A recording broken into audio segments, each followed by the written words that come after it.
ये वीडियो नारुटोपीडिया की मदद से बनाई गई है। ज्यादा जानकारी के लिए नीचे दिए गए लिंक पर क्लिक करें।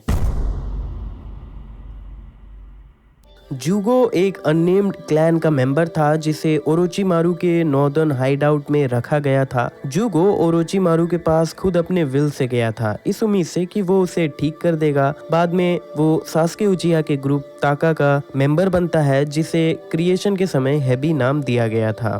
तो स्वागत है आपका दियामागी हिंदी में। मैं हूं सोरा सेंजू और आज हम बात करने वाले हैं जूगो के बारे में। वीडियो शुरू करने से पहले अगर आपको हमारी वीडियोस पसंद आती है तो चैनल को सब्सक्राइब जरूर करें और वीडियोस के अपडेट्स पाने के लिए नोटिफिकेशन बेल को ऑन करना ना भूलें। दियामागी की रीच इस चैनल के अलावा भी है, तो अगर आप हमारे फैन हैं तो हमारे दूसरे चैनल्स को भी सपोर्ट करें और आप हमें दूसरे प्लेटफॉर्म्स में भी फॉलो कर सकते हैं। मेरे इंस्टाग्राम की लिंक आपको डिस्क्रिप्शन में मिलेगी। इसी के साथ वीडियो को शुरू करते हैं।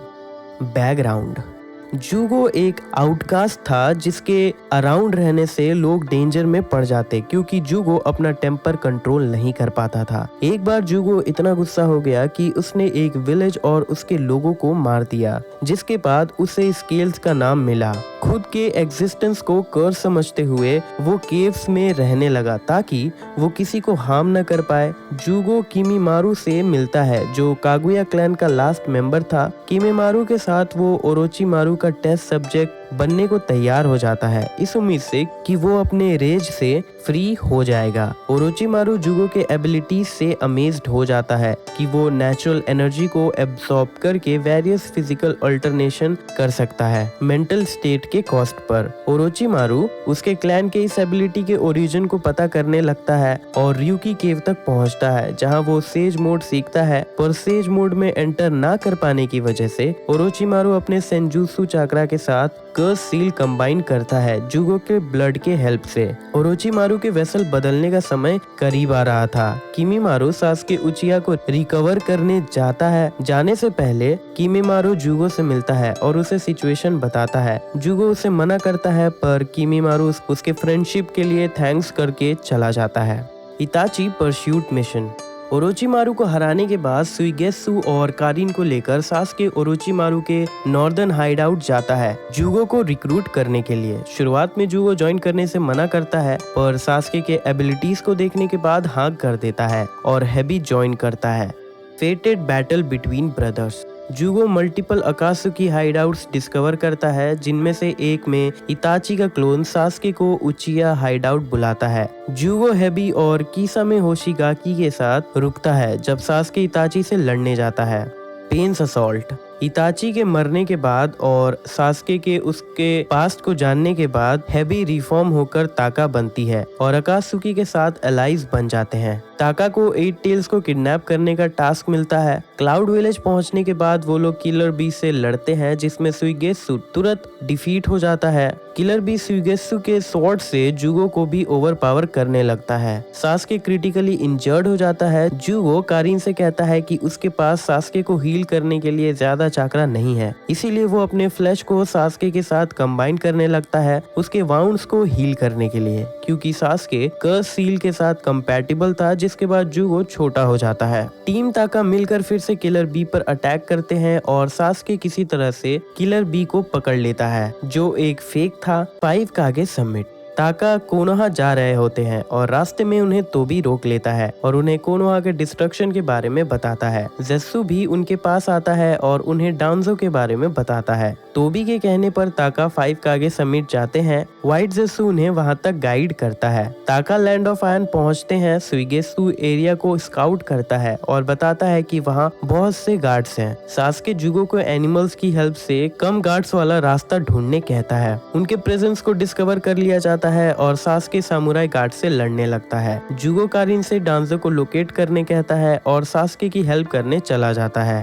ताका पर क्लाउड निंजा और राइकागे अटैक करता है। ये जानते हुए कि उनकी वजह से कारिन डांजो को लोकेट नहीं कर पाएगी, जूगो उन्हें मारने का डिसाइड करता है। जूगो कर्स सील लेवल 2 में ट्रांसफॉर्म होता है और राइकागे पर अटैक करता है, पर राइकागे तुरंत ही जूगो को हराने लगता है और उसे काफी इंजर्ड कर देता है। जूगो मरा हुआ दिखता है, पर वो multiple load lotus non self connected cannon से रायकागे पर पॉइंट ब्लैंक रेंज से अटैक करता है। जुगो को लगता है कि उसने रायकागे को मार दिया, पर तभी उसे रायकागे एल्बो स्ट्राइक देता है जिससे जुगो बेहोश हो जाता है। लड़ाई जारी रहती है। सास्के उस रूम को ही डिस्ट्रॉय कर देता है। जुगो जिसे होश आ चुका था वो रबल में बरी हो जाता है। जुगो एक सामुराई की बॉडी को एब्सॉर्ब कर लेता है और अपने वाउंड्स को हील करके वापस एडल्ट स्टेट में चला जाता है। बाद में वो सुइगेत्सु से मिलता है जो सजेस्ट करता है कि उन्हें रायकागे और सास्के को फॉलो करना चाहिए। जुगो उसे मना करता है क्योंकि वो लोग मारे जाएंगे। फिर सुइगेत्सु के आइडिया से वो लोग सामुराई ड्रेसअप करते हैं और भागने की कोशिश करते हैं, पर वो लोग पकड़े जाते हैं और इम्प्रिजन्ड हो जाते हैं।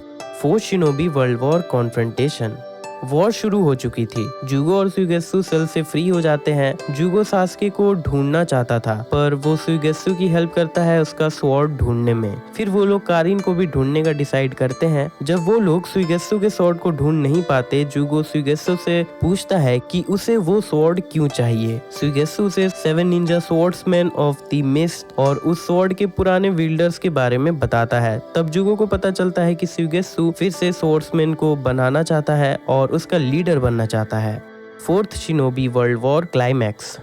जुगो और सुइगेत्सु समुराई कंपाउंड से एस्केप करते हैं और रास्ते में अपने प्लान्स डिस्कस करते हैं। सुइगेत्सु जुगो से कहता है कि अगर वो लोग सास्के और कारिन से वापस मिल भी जाते हैं तो वो ग्रैंड रीयूनियन नहीं होगा, क्योंकि कारिन सास्के के साथ अकेले रहना चाहती है। वो लोग ओरोचिमारू के एक हाइडआउट की तरफ बढ़ते हैं। जुगो को बर्ड से ऑनगोइंग वॉर के बारे में पता चलता है। जुगो सुइगेत्सु से ताका के साथ स्टे करने का रीजन पूछता है। कन्वर्सेशन के दौरान जुगो आउट ऑफ कंट्रोल होकर सुइगेत्सु पर अटैक करने लगता है और तब उन्हें ओरोचिमारू के सीक्रेट रूम के बारे में पता चलता है। बाद में जब सास्के जो अपने थॉट्स को लेकर कंफ्यूज था, जुगो और सुइगेत्सु सीलिंग तोड़कर एंटर करते हैं। सुइगेत्सु काबुतो के बॉडी को एग्जामिन करता है और जुगो आंको के बॉडी को। सास्के उनसे वहां आने की वजह पूछता है। सुइगेत्सु उसे स्क्रोल देता है ये कहकर कि इससे वो पूरे वर्ल्ड पर राज कर पाएंगे, और उसे रीइंकार्नेटेड मादारा उचिहा के बारे में बताता है जो समनिंग इम्प्योर वर्ल्ड रीइंकार्नेशन के रिलीज होने के बाद भी जिंदा है। फिर जुगो सास्के की हेल्प करता है ओरोचिमारू को रिवाइव करने में। काबुतो के फ्लैश को देकर सुइगेत्सु इसके लिए अपोज करता है, पर जुगो उसकी बात नहीं मानता। ओरोचिमारू के जिंदा होने के बाद वो लोग कोनोहागाकुरे जाते हैं। रास्ते में वो नारुतो उजुमाकी के चाकरा को सेंस करते हैं।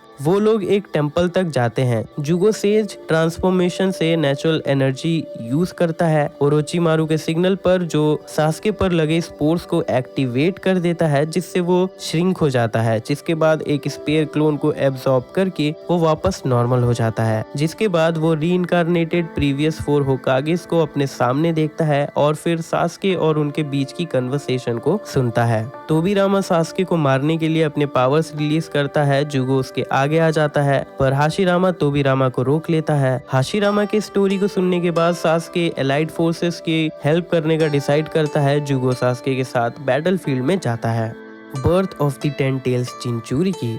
सिचुएशन खराब होने लगती है जब वो लोग एक बैरियर के अंदर फंस जाते हैं। जुगो सास्के तक पहुंचता है और उसके समनिंग टेक्निक का यूज करके वहां से जाने कहता है, पर उन्हें नारुतो रोक लेता है और उन्हें अपना चाकरा देता है। जुगो खुद को बैरियर के बाहर पाता है और तब उसे पता चलता है कि कैसे नारुतो और मिनाटो ने सभी को टेलीपोर्ट करके बैरियर से बाहर लाया। सास्के फिर से ओबितो पर नेक्स्ट अटैक करने बढ़ता है, ये जानते हुए कि वो सेंजुत्सु अटैक्स के आगे वल्नरेबल है। जुगो अपने नेचुरल एनर्जी को सास्के के साथ शेयर करता है, जिसे सास्के अपने कंप्लीट सुजानो में चैनल करता है, कर्स सील ऑफ हेवन की तरह। एलाइड फोर्सेस के कंबाइन एफर्ट से ओबितो हार जाता है। फिर उन्हें रिवाइव्ड मादारा और तोबी से लड़ना पड़ता है, जो एक बड़े वुडन स्टैचू से अटैक करता है। जुगो शॉकिंगली देखता है जब कारिन लीड लेती है और फिर कारिन को बचाने जाता है। फिर वो लोग सास्के के पास जाते हैं। जुगो सोचने लगता है कि ओरोचिमारू सास्के के बॉडी पर कंट्रोल ले सकता है। कारिन सास्के के पास एक सिनिस्टर चाकरा सेंस करती है। वहां पहुंचने के बाद वो लोग काबुतो को देखते हैं। काबुतो बताता है कि वो सास्के को हील कर रहा है। ओरोचिमारू उससे पूछता है कि वो ऐसा क्यों कर रहा है। काबुतो बताता है कि इज़ानामी के अंदर उसने खुद को पहचाना और अब वो कोनोहा ऑर्फनेज वापस जाना चाहता है, जहां वो बड़ा हुआ और अपनी गलतियां सुधारना चाहता है। काबुतो सास्के को हील कर देता है, जो वापस बैटल ज्वाइन करने चला जाता है।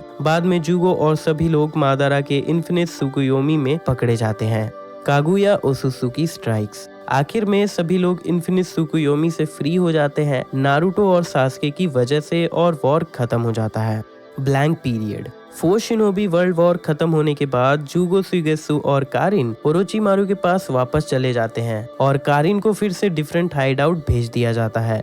Sasuke hidden book of sunrise. Jugo Sasuke को देखकर खुश हो जाता है क्योंकि वो वॉर खत्म होने के बाद कई सालों के बाद उससे मिला है। सास्के ओरोचिमारू से डार्क थंडर ग्रुप के बारे में इंफॉर्मेशन लेने आया था। सारादा उचिहा आर्क। वॉर खत्म होने के 15 साल बाद जब सास्के, नारुतो, सारादा और चोचो को शिन उचिहा के बारे में पता चलता है, उनसे मिलने जुगो और सुइगेत्सु आते हैं और उन्हें ओरोचिमारू के हाइडआउट तक ले जाते हैं। बाद में जुगो ओरोचिमारू के साथ सास्के की हेल्प करता है शिन को ढूंढने में। जुगो आर्क। जुगो लैंड ऑफ फायर के आउटस्कर्ट्स के पास एक विलेज जाता है जहां उसका सेज ट्रांसफॉर्मेशन फिर से एक्टिवेट हो जाता है और वो आउट ऑफ कंट्रोल हो जाता है। बाद में उसे बोरुतो उजुमाकी ढूंढ लेता है। जुगो उस पर अटैक करने लगता है पर नुए उसे रिवर में गिरा देता है। कुछ विलेजर्स उसे अपने साथ ले जाते हैं। जब उसे होश आता है, बोरुतो सारादा और मित्सुकी के साथ आता है। वो वहाँ क्या कर रहा है ये पूछे जाने पर वो कुछ नहीं बताता। तभी एक विलेजर जिसके पास कर्स सील आ चुका था, वो सभी पर अटैक करने लगता है। वो फिर जुगो के पास आता है जो उसे शांत कर देता है। अपने सेज ट्रांसफॉर्मेशन को सेंस करते हुए वो सभी को उससे दूर रहने कहता है और वहां से चला जाता है। बोरुतो और सारादा फिर उसके पास आते हैं। तब तक वो फुल्ली ट्रांसफॉर्म्ड हो चुका था। जुगो को कोनोहामारू सारुतो भी काउंटर करता है। जुगो उसे इंजर्ड कर देता है और कोनोहामारू उसे रसेंगन से अटैक करता है। जुगो वहां से चला जाता है और टीम उसका पीछा करती है, जो उसे बेहोश देखते हैं और एक इंजेक्शन डिवाइस उसके सामने। तोसाका उसका ब्लड लेकर एग्जामिन करता है। होश आने के बाद जुगो कुछ बर्ड्स को हील करता है और अपने केव में जाने लगता है। वो टीम 7 को जाने कहता है पर वो लोग नहीं जाते और फिर जुगो उन्हें बताता है कि उन बर्ड्स को कैसे आइडेंटिफाई करना है जो इन्फेक्टेड नहीं है। लैंड ऑफ रिवर्स रिसर्चर्स के पूछे जाने पर बोरुतो उन्हें जुगो के बारे में कुछ नहीं बताता, जिससे जुगो बोरुतो पर भरोसा करने लगता है। बाद में वो डिस्कस करता है कि उनका इन्वेस्टिगेशन प्रोग्रेस नहीं कर रहा है और वो लोग अब भी स्पाइड हो रहे हैं। कुछ दिनों तक जुगो बर्ड्स को हील करना कंटिन्यू रखता है। सारादा जुगो को उसका मेडिकेशन लेने कहती है और कन्विंस करती है कि उसे अपने मेडिसिन रोज लेने चाहिए, ना कि जब वो अपने ट्रांसफॉर्मेशन को सेंस करे। जुगो बताता है कि ये काम कर रहा है पर इससे वो बर्ड्स को हील नहीं कर पा रहा है। दिन खत्म होने के बाद जुगो अपने केव वापस जाता है प्रिकॉशन के तौर पर उसका बॉडी मेडिकेशन के लिए इम्यून होने लगता है। 3rd डे पर जुगो को परेशानी होने लगती है। टीम देखती है कि उसके रिमेनिंग शॉट्स गायब हो चुके हैं। जुगो विलेज पर अटैक करने लगता है पर लैंड ऑफ रिवर्स के रिसर्चर्स उसे ट्रैंक्यूलाइजर देकर शांत कर देते हैं और उसे चेन से पकड़ लेते हैं। जब उसे होश आता है, वो खुद को एक रिसर्च बेस में पाता है और तोसाका उसे सिचुएशन एक्सप्लेन करता है। जुगो की हेल्प करने सुइगेत्सु और बोरुतो आते हैं पर तोसाका उन्हें ट्रैंक्यूलाइजर देकर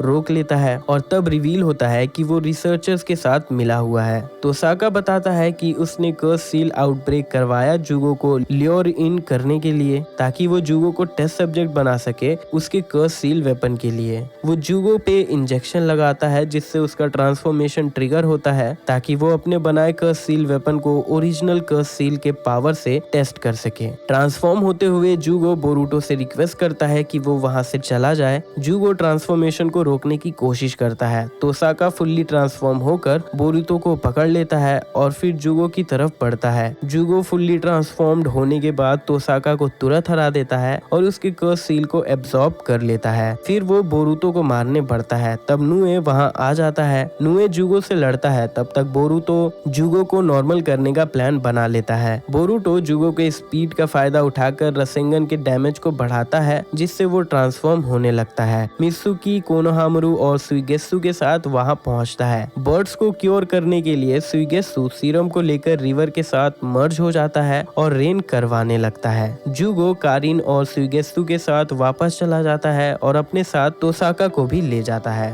तो दोस्तों, ये थी लाइफ जुगो की। वीडियो अच्छी लगी हो तो ऐसी और भी वीडियोस है चैनल पर, आप उन वीडियोस को भी जाकर देख सकते हो।